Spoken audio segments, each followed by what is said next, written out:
Okay, तभी हाल ही में MCU ने अपने पूरे फेज 5 की सारी टीवी सीरीज और मूवीज का लाइनअप और फेज 6 की 3 मूवीज के बारे में कॉमिक कॉन में बता दिया, मतलब दिखा दिया पूरा का पूरा चार्ट प्लान कि कब क्या रिलीज होने वाला है। और आज मैं इसी के बारे में बात करूंगा कि ये जो लाइनअप है, इसमें जो मूवीज हैं, इनकी टाइटल को देखकर क्या लगता है कि स्टोरी क्या होगी। तो इसमें कुछ इंडिविजुअल कैरेक्टर्स की मूवी भी हैं, अलग अलग ओरिजिन स्टोरी, जैसे कि ब्लेड की या फिर एको की। इस पर ज्यादा फोकस नहीं डालेंगे क्योंकि ऑब्वियसली ये अगर एक ओरिजिन स्टोरी है तो ये किस डायरेक्शन में जाएगी किसी को नहीं पता। लेकिन जो मेन चीज़ इस वीडियो में मैं बताऊंगा वो है कि ये जो बड़े बड़े टाइटल्स हैं, जैसे कि सीक्रेट इन्वेजन या सीक्रेट वॉर्स, इन सब में क्या हो सकता है। तो फेज 5 की सबसे पहली मूवी है Ant Man and the Wasp Quantumania, मतलब कि एंटमैन 3, और ये आ रही है फरवरी 17, 2023 को, यानी कि अगले साल। अब हम दूसरी मूवी से देख चुके हैं कि क्वांटम रेल्म में आना जाना शुरू हो गया है एंटमैन का, मतलब वो वहीं पर फंस के रह गया था। उसके बाद उसने आके सारे एंड गेम की नींव धरी। तो इस मूवी में भी कुछ ऐसा ही होने वाला है, लेकिन ये कहीं और डायरेक्शन में जाएगी। तो अब एक पॉपुलर फैन थ्योरी ये कहती है कि जो टीवी है ये एग्जिस्ट करता है क्वांटम रेल्म में, इसलिए यहाँ पर टाइम और स्पेस टोटली डिफरेंट है। मतलब ये बहुत ही स्मॉल स्केल पर मौजूद है, इसीलिए ना तुम इसे ढूंढ सकते हो ना इस तक पहुंच सकते हो। तो अगर एंटमैन एंड वास्प क्वांटममेनिया की बात करें तो इस बात के हाई चांसेस हैं कि इस मूवी में आने वाला विलेन कैंग द कॉन्करर होगा, जिसने लोकी के लास्ट में TVA पर कब्जा जमा लिया था, मतलब बुरा वाला कैंग द कॉन्करर। ना इस थ्योरी को एक और चीज़ चैलेंज करती है, वो ये है कि लोकी का सीजन 2 भी आएगा, और लोकी का अगर सीजन 2 आएगा तो इस बात की पॉसिबिलिटी है कि वो वहीं से शुरू होगा जहाँ से सीजन 1 खत्म हुआ है। लेकिन अगर क्वांटममेनिया में कैंग को दिखाया जाता है तो फिर क्या लोकी का सीजन वहीं से शुरू होगा? पहले इसके बीच का रास्ता ये है कि लोकी एक दूसरी टाइमलाइन में एग्जिस्ट करता है, मतलब हमारा वाला लोकी जो अर्थ 616 का लोकी था वो तो मर चुका है। तो जो दूसरा लोकी है जिसका हमने टीवी सीरीज देखी थी वो एक दूसरी ही टाइमलाइन में एग्जिस्ट करता है। तो उसका जो कैंग द कॉन्करर है वो अलग है, वो सीजन 2 में अलग दिखाया जाएगा। लेकिन क्वांटममेनिया में जो कैंग द कॉन्करर होगा वो शायद इस टाइमलाइन का होगा जो एंटमैन एंड द वास्प से लड़ेगा, क्योंकि जब सिल्वी ने एक अकेले कैंग द कॉन्करर को मार दिया जिसने इन सबको कंट्रोल में रखा था, तो सारी की सारी टाइमलाइन डाइवर्ज हो गई। अब एक के बाद एक टाइमलाइन बन रही है, तो पॉसिबली हर टाइमलाइन का एक अलग कैंग द कॉन्करर हो सकता है। तो हमारी 616 का जो कैंग द कॉन्करर है उससे एंटमैन एंड द वास्प निपटेंगे, और लोकी सीजन 2 में लोकी अपनी ही टाइमलाइन के कैंग द कॉन्करर से निपट सकता है, या फिर हो सकता है इन सब चीज़ों पे पानी फिर जाए और लोकी सचमुच में क्वांटममेनिया में आ जाए। इसके बाद है guardians of the galaxies volume 3, जो कि मई 5 में आएगी 2023 में। अब इस मूवी की विलन जो हो सकती है वो हो सकती है आयशा, मतलब जो गोल्डन कलर के लोग थे उनकी जो वो हाईएस्ट प्रीस्टेस थी, जो गार्डियंस ऑफ द गैलेक्सी को हायर करती है किसी काम के लिए शुरुआत में ही गार्डियंस ऑफ द गैलेक्सीज के। तो वो इस मूवी की विलन हो सकती है, जो क्रिएट कर रही है, मतलब जैसा कि हमने क्रेडिट सीन में देखा था, वो क्रिएट कर रही है एडम वॉरलॉक को, जिसका कैरेक्टर भी अब इंट्रोड्यूस होने वाला है एमसीयू में, और इसके लिए एक्टर विल पॉल्टर भी कास्ट हो चुका है। अब अगर इस मूवी की स्टोरी लाइन की बात करूँ तो ऑब्वियसली गमोरा का कुछ भी याद नहीं है। रॉकेट का इसमें ओरिजिन दिखाया जाएगा, मतलब वो कैसे लैब में बनाया गया। लेकिन इस मूवी के बारे में एक और सैड बात यह है कि इस मूवी में गार्डियंस की जो टीम है उसके साथ कुछ ना कुछ तो हो जाएगा, मैं कह नहीं सकता कि क्या होगा। तो पॉसिबिलिटी इस बात की ज़्यादा है कि इस मूवी में कोई एक कैरेक्टर या फिर एक से ज़्यादा शायद 2 कैरेक्टर्स मारे जाएं, और किसी कैरेक्टर के सबसे ज़्यादा मरने की पॉसिबिलिटी है तो वो है ड्रैक्स, क्योंकि ड्रैक्स पर अब कोई रीज़न नहीं है टीम का मेंबर बने रहने का, और मेकर्स पहले ही कह चुके हैं कि गार्डियंस ऑफ द गैलेक्सीज़ की ये आखिरी मूवी होगी।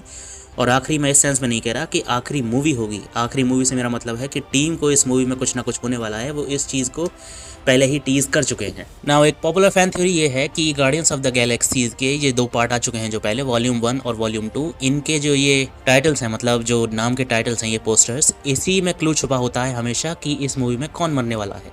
तो guardians of the galaxies volume 1 का टाइटल ट्री जैसा था और उस मूवी में ग्रूट मारा गया।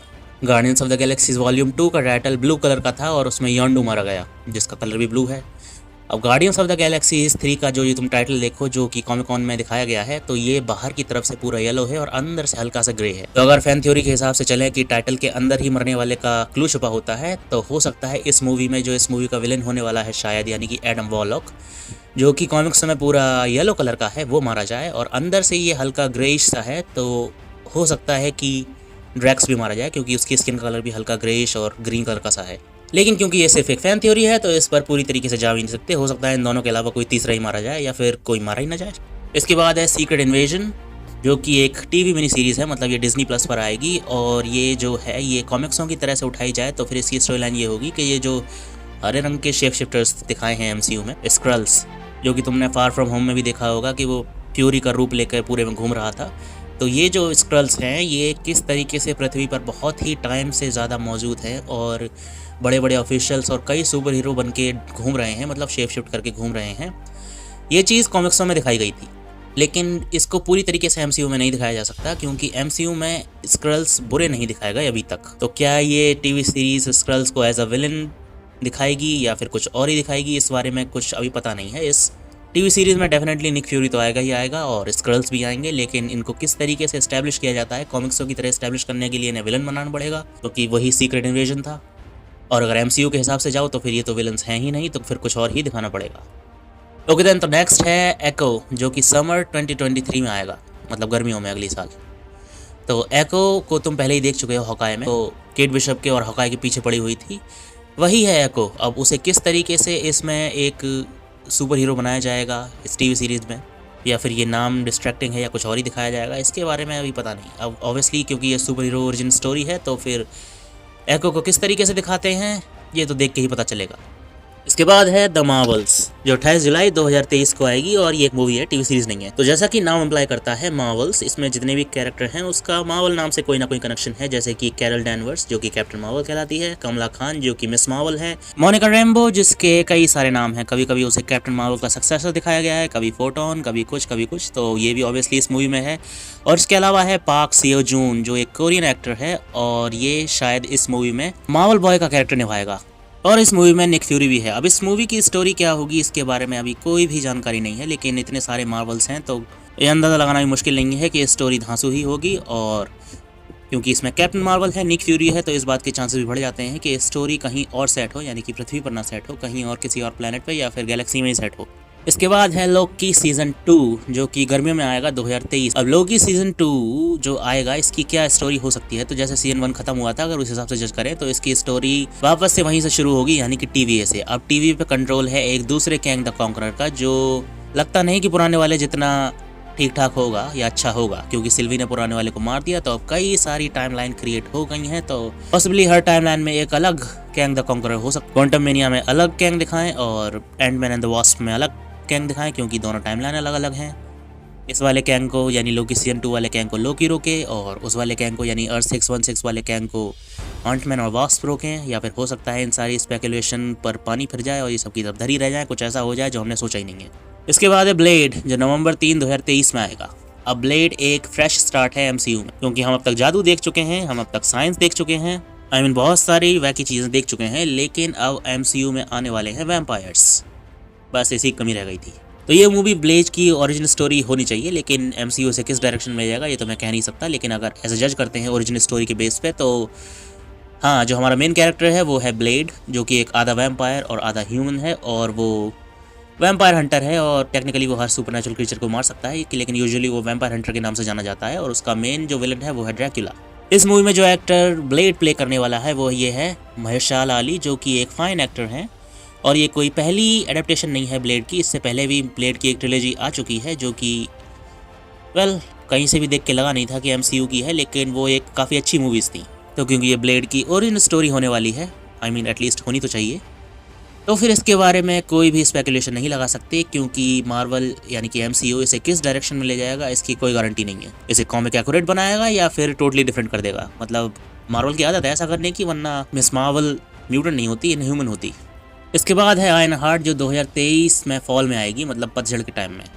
अब आयरन हार्ट जो एक्ट्रेस प्ले कर रही है उसका नाम है डोमिनिक थोर्न, और इसको पहले ही वकांडा फॉरएवर के टीजर में दिखा चुके हैं। तो टीजर देख के तो ऐसा लगा कि ये वकांडा में काम करने वाली कोई एम्प्लॉय है या फिर वहाँ की कोई टेक जीनियस है, तो इस बात से इसके सक्सेशन रेट बढ़ जाते हैं, क्योंकि वकांडा की टेक बहुत बेहतरीन है, तो आयरन मैन के शूज़ फिल करने में से आसानी होगी, क्योंकि वहाँ की टेक और आयरन मैन के सूट को अगर कंबाइन कर दिया जाए तो फिर मुझे लगता है कि वो सूट ब्लैक पैंथर के सूट को भी सरपास कर जाएगा। स्टोरी को किस तरीके से घुमाया जाएगा ये तो उसकी सीरीज आने के बाद ही पता चलेगा, लेकिन प्रॉब्लम यह है कि आयरन मैन के जो शूज़ हैं फिल करना वो बहुत ही मुश्किल काम है। आयरन मैन एक बहुत ही ज़्यादा बिलवड कैरेक्टर है, इसको रिप्लेस करना कोई आसान काम नहीं है। तो जिस नज़र से तुम आयरन मैन को देखते हो, क्या तुम उसी नज़र से आयरन हार्ट को देख पाओगे? क्या ये हमें पसंद आएगी या नहीं आएगी? सीरीज़ कैसी होगी ये तो आने के बाद ही पता चलेगा। इसके बाद है मार्वल की एक और दूसरी टीवी सीरीज जिसका नाम है एगथा कवन ऑफ केओस, जो कि ठंडों में आएगी 2023 में। अब ये वही एगथा है ऑब्वियसली जो वांडा विजन में विलन थी, और इसको वांडा ने वहीं पर कैद कर दिया था इसकी मेमोरी में उल्टी सीधी छेड़खानी करके। तो ये जो टाइटल है मतलब कवन ऑफ केओस, ये तो चेंज हो चुका है। पहले था ये हाउस ऑफ हार्कनेस, इसके बाद ये अब कर दिया है कवन ऑफ केओस। और अगर इस टाइटल के बेस पे मैं इसे जज करूँ तो इस बात की पॉसिबिलिटी है कि ये करंट टाइम में सेट हो ही ना। ये उस टाइम में दिखाया जाए जब एगाथा ने अपने कवन को धोखा दिया था और किस तरीके से उसने ये सब प्लान फॉर्मुलेट किया। इस बारे में भी ये टीवी सीरीज़ हो सकती है, लेकिन इस बात के चांसेस बहुत कम है। मुझे लगता है कि वांडा विजन के बाद ही ये सेट होगी कि उसके बाद क्या होता है और आगथा वापस आगथा कैसे बनती है। ये सब चीज़ें हमें इस टीवी सीरीज़ में आगे पता चलेंगी। अब मालूम नहीं कि ये शो किस तरीके का हिट हो सकता है, लेकिन उम्मीद करते हैं इसे बेहतर बनाया जाए, क्योंकि आगथा कोई ऐसा कैरेक्टर तो है नहीं जो एमसीयू में बहुत पहले से दिखा रहे हों। इसकी बस एक ही सीरीज़ आई है और उसी में इसने जितनी पॉपुलैरिटी पाई है उतनी पाई है। तो अगर पॉपुलैरिटी की बात करें तो हाँ, ये ज़्यादा पॉपुलर तो नहीं है, लेकिन एमसीयू के दम पर और एक अच्छी स्टोरी लाइन के दम पर ये शो चल सकता है। इसके बाद है captain America 4 new world order, जो कि मई 3, 2024 में आएगी। अब ये मूवी काफ़ी इंटरेस्टिंग होने वाली है, क्योंकि स्पेकुलेशन लगाई जा रही है कि इसमें क्रिस एवंस वापस आ सकते हैं एज कैप्टन अमेरिका, लेकिन इसके चांसेस बहुत ज़्यादा कम है, क्योंकि कैप्टन अमेरिका का मेंटल पहले ही फैल्कन ने उठा लिया है और वो अपनी falcon and the winter soldier series के थ्रू एक फुल फ्लैश्ड कैप्टन अमेरिका बन चुका है। तो अगर क्रिस एवंस को वापस लाना है इस मूवी में तो फिर स्टोरी में बहुत ज़्यादा चेंज करने पड़ जाएंगे। अब न्यू वर्ल्ड ऑर्डर के टाइटल से जज करूं तो ऐसा लगता है कि ये कॉमिक बुक वाली वो विलेन ऑर्गेनाइजेशन हो सकती है जिसको रेड स्कल ने एस्टैब्लिश किया था, जिसमें जगरनॉट और बाकी और विलेंस भी थे। लेकिन रेड स्कल का तुम एमसीयू में देख चुके हो कि क्या हो गया है, तो फिर मुझे लगता नहीं कि अगर ये वो ऑर्गेनाइजेशन हुई भी तो फिर इसको रेड स्कल ने बनाया होगा। अगर ये प्रेजेंट में सेट हुआ तो इसको किसी और ने ही एस्टैब्लिश किया होगा, जिससे सैम विल्सन लड़ेगा। लेकिन अगर ये ऑर्गेनाइजेशन पास्ट में एस्टैब्लिश हुई, जहाँ पर कैप्टन अमेरिका पहुँच चुका है अपनी सीधी सादी शांति भरी जिंदगी जीने, तो हो सकता है कि ये किसी तरीके से रेड स्कल ने एस्टैब्लिश की हो या वो कर चुका हो पहले से ही, और उसे क्रिस एवंस वाला कैप्टन अमेरिका पास्ट में ही रोकेगा। हालांकि इस बात के होने के चांसेस 0.01% ही हैं।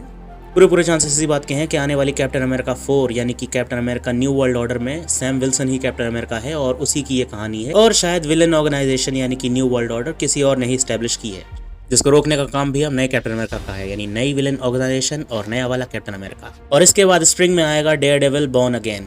तो जो नेटफ्लिक्स पर डेयरडेविल था ये उसी का आगे का सीज़न है, जो कि डिज्नी ने अब ले लिया है, और इसी की ये वेब सीरीज़ आएगी डिज्नी प्लस पर, क्योंकि ये चार्ली कॉक्स के डेयरडेविल की आगे की कंटिन्यूएशन है। तो अगर तुमने पीछे का कुछ भी अभी तक नहीं देखा है तो मैं सजेस्ट करूंगा कि जाके के जल्दी से ख़त्म कर लो, क्योंकि नया सीज़न भी आने वाला है, तो बेहतर होगा कि पीछे की सारी चीज़ें अच्छी तरह से फ्रेश रहें दिमाग में। अब डेयरडेविल एक बहुत ही बेहतरीन सुपर हीरो शो था, मतलब ये one of the best super hero show है, या फिर ऐसा भी कह सकते हो कि ये बेस्ट सुपर हीरो शो है। और इसमें साई-फाई जादू मंत्र ऐसी कोई भी चीज़ नहीं है, लेकिन एक इंसान की जो स्ट्रगल दिखाई गई है अपने सिटी में क्राइम रोकने की, वो बहुत ही बेहतरीन तरीके से दिखाई गई है। इसीलिए क्योंकि डिज्नी प्लस ने ये शो दोबारा से शुरू कर दिया है, तो मैं बहुत ज़्यादा इसके लिए खुश हूँ, क्योंकि ये शो डिजर्व करता था अगला सीज़न। और इसके साथ फेज 5 खत्म हो जाएगा आखिरी मूवी के साथ, जिसका नाम है थंडरबोल्ट्स, जो कि जुलाई 26, 2024 में आएगी। अब थंडरबोल्ट सुपर विलेंस की एक रिफॉर्म टीम है, जिसमें कई सारे सुपर विलेंस हैं जिसको यूएस गवर्नमेंट यूज़ करती है ताकि उनसे अच्छे काम करवा सके। इसमें है रेड हल्क, बैरन ज़ीमो, येलेना बेलोवा जो कि ब्लैक विडो की बहन है, और भी कई सारे विलेंस हैं इसके अंदर। अब इसके सीड विंटर सोल्जर से बुनना शुरू हो गए थे जब कॉन्टेसा वैलेंटीना अलेग्रा ने आकर यूएस एजेंट को, यानी नए वाले कैप्टन अमेरिका को जिसको गवर्नमेंट ने बनाया था, उसे रिक्रूट कर लिया था और लास्ट में उसे काले कपड़े भी दे दिए थे और एक शील्ड भी दे दी थी। उसके बाद उसने ब्लैक विडो में आकर येलेना बेलोवा को हॉकाई के पीछे लगा दिया, तो यानी उसने उसे भी रिक्रूट कर लिया है, और हो सकता है कि वो शी हल्क में आके अबॉमिनेशन को भी अपनी इस नई सुसाइड स्क्वाड की टीम में शामिल कर ले। अब इसमें अबॉमिनेशन तो आ सकता है, लेकिन रेड हल्क नहीं आ सकता, क्योंकि जिस एक्टर ने, यानी कि विलियम हर्ट ने, जिसने एमसीयू में जनरल रॉस कैरेक्टर प्ले किया था, वो हमारे बीच नहीं रहे, और क्योंकि वो एमसीयू में नहीं है अब, तो फिर वो रेड हल्क बन के नहीं आ सकते। उसकी जगह अबॉमिनेशन को लेना एक बेटर चॉइस होगी। और वैसे भी कॉमिक्स में जनरल रॉस जितना हल्क से नफरत करते हैं उतनी नफरत नहीं करते एमसीयू वाला जनरल रॉस हल्क से, तो फिर उसके रेड हल्क बनने का तो कोई सवाल ही पैदा नहीं होता। हो सकता है थंडरबोल्ट्स में रेड हल्क की जगह अबॉमिनेशन आए। तो यहीं पर खत्म हो जाता है फेज 5। अब फेज 6 में सिर्फ 3 मूवी आई हैं, जिसमें से पहली है फैंटास्टिक 4, जो कि नवंबर 8, 2024 में आएगी। जैसा कि नाम से पता चलता है कि ये फैंटास्टिक 4 का इंट्रोडक्शन है एमसीयू में, या फिर हो सकता है किसी और डायमेंशन की, किसी और मल्टीवर्स की ये मूवी हो। तो जो फैंस ने कास्टिंग की थी रीड रिचर्ड की, वो तो तुम देख चुके हो कि मल्टीवर्स ऑफ मैडनेस में क्या हुआ, इसलिए मुझे लगता है कि ये बिल्कुल ही नई टीम होगी और नए एक्टर्स होंगे जिसको इस टाइम एमसीयू कास्ट करेगा। अब देखने वाली बात यह है कि ये फैंटास्टिक फोर की टीम अर्थ 616 वाले यूनिवर्स में होगी या फिर किसी और यूनिवर्स में सेट होगी लोगी की तरह, क्योंकि अर्थ 616 वाला यूनिवर्स तो बहुत ज़्यादा आगे निकल चुका है। तो इस टाइम पर आकर फैंटास्टिक फोर का ओरिजिन दिखाना थोड़ा अजीब लगता है, क्योंकि उनकी ज़रूरत पहले भी बहुत ज़्यादा थी। तो हो सकता है कि ऐसा दिखा दिया जाए कि वो पहले से ही यहाँ पर हैं और किसी और मुसीबत में फंसे हुए थे, इसलिए एंड गेम और इन्फिनिटी वॉर के टाइम में मदद नहीं कर पाए। या फिर हो सकता है कि ये ओरिजिन स्टोरी हो और किसी और यूनिवर्स में सेट हो। खैर एनीवे, जो भी होगा बेहतर ही होगा, क्योंकि फैंटास्टिक फोर का लोगों को बहुत टाइम से इंतजार था एमसीयू में, तो अब वो टाइम पूरा ही होने वाला है, यानी इंतजार की घड़ी होने वाली है समाप्त। और इसके बाद फेज 6 की दूसरी मूवी है अवेंजर्स द कैंग डायनेस्टी, जो कि कैंग डायनेस्टी नाम की कॉमिक से ही ली जाएगी और यह आएगी मई 2025 में, यानी कि अभी दिल्ली बहुत। तो इस मूवी के लिए स्टोरी लाइन अगर कैंग डायनेस्टी नाम की कॉमिक बुक से ही ली जाए तो यानी कि कैंग फ्यूचर से आएगा, करंट अर्थ पर कब्जा करेगा और उसके बाद उसे अवेंजर्स रोकेंगे। लेकिन इस स्टोरी लाइन के साथ एक प्रॉब्लम है, क्योंकि जो ओरिजिनल अवेंजर्स हैं उसने कैंग को रोका था, लेकिन ये ओरिजिनल अवेंजर्स एमसीयू में एग्जिस्ट नहीं करते पूरी तरीके से। जैसे कि कैप्टन अमेरिका नहीं है, उसकी जगह फैल्कन है। स्कारलेट विच का पता नहीं कुछ उसका क्या होगा उतने टाइम तक, मतलब अभी तो लग रहा है कि वो मर गई, लेकिन फिर वो ज़िंदा भी है, तो उसके लिए तो कह नहीं सकते कि उसका आगे जाके क्या होगा। थॉर तो अपनी ज़िंदगी में कुछ ज़्यादा ही आगे निकल चुका है, तो मालूम नहीं वो उतने टाइम तक अवेंजर्स के साथ होगा भी या नहीं होगा, या फिर रिटायर ही हो जाएगा। तो अगर अब के एमसीयू को जज किया जाए इस स्टोरी लाइन के हिसाब से, तो ऐसा लगता है कि ओरिजिनल टीम के साथ साथ कुछ नए कैरेक्टर्स भी होंगे, यानी कि पुराने अवेंजर्स, थोड़े बहुत नए अवेंजर्स, टोटली नई टीम। या फिर हो सकता है कि ये सारी स्पेकुलेशन धरी की धरी रह जाएं और एकदम ही टोटली नई टीम हो कोई कैंग को रोकने के लिए। और इसके बाद आएगी अवेंजर्स सीक्रेट वॉर, जो कि नवंबर 7, 2025 में रिलीज़ होगी, यानी कि ये भी बहुत ज़्यादा दूर है। तो अगर इसकी स्टोरी लाइन कॉमिक बुक से ली जाती है तो ये बहुत ही ज़्यादा बेहतरीन और बहुत ही ज़्यादा बड़े स्केल की मूवी होने वाली है, क्योंकि इसमें सारे के सारे कैरेक्टर्स आपस में ही लड़ गए थे, क्योंकि इनकर्जन शुरू हो चुका था, जैसा कि हम देख चुके हैं मल्टीवर्स ऑफ मैडनेस में कि हाँ शुरू हो चुका है, और डूम इसका मेन विलन था। तो किस तरीके से वो स्टोरी रिवॉल्व अराउंड करती है कैरेक्टर्स के और कैसे कैसे कैरेक्टर एक दूसरे से लड़ते हैं, ये तो फिर मूवी आने के बाद ही पता चलेगा। लेकिन इतना कहना तो पक्का है कि अगर ये स्टोरी कॉमिक बुक के जैसी ही बनाई जाती है तो ये बहुत ही ज़्यादा बड़े लेवल की मूवी बनने वाली है। इसमें कई तरह के कैरेक्टर्स आ सकते हैं, जैसे कि बहुत सारे थॉर के वर्जन या बहुत सारे वुल्वरीन के वर्जन, और हमारा नया विलेन भी इंट्रोड्यूस हो सकता है, मतलब एमसीयू का नया बिग बैड थैनोस के बाद, यानी कि डूम। अब पता नहीं वो थैनोस से ज़्यादा बेहतर दिखाएंगे या थैनोस से कमज़ोर दिखाएंगे। उम्मीद तो यही है कि उसे थैनोस से बेहतर दिखाएं, क्योंकि डूम बहुत ही बेहतरीन विलेन है कॉमिक्सों में। वो एक जीनियस लेवल का इंटेलेक्ट है और उसे हराना कोई बच्चों का खेल तो है नहीं, क्योंकि मेरे हिसाब से उसे हराना तो थैनोस को हराने से ज़्यादा मुश्किल है। खैर एनीवे, जो भी होगा देखा जाएगा। तो ये था फेज़ 5 और फेज़ 6 के टाइटल्स का ब्रेकडाउन। अब तुमसे मिलूंगा मैं अपने अगली वीडियो में। Till then take care and bye bye.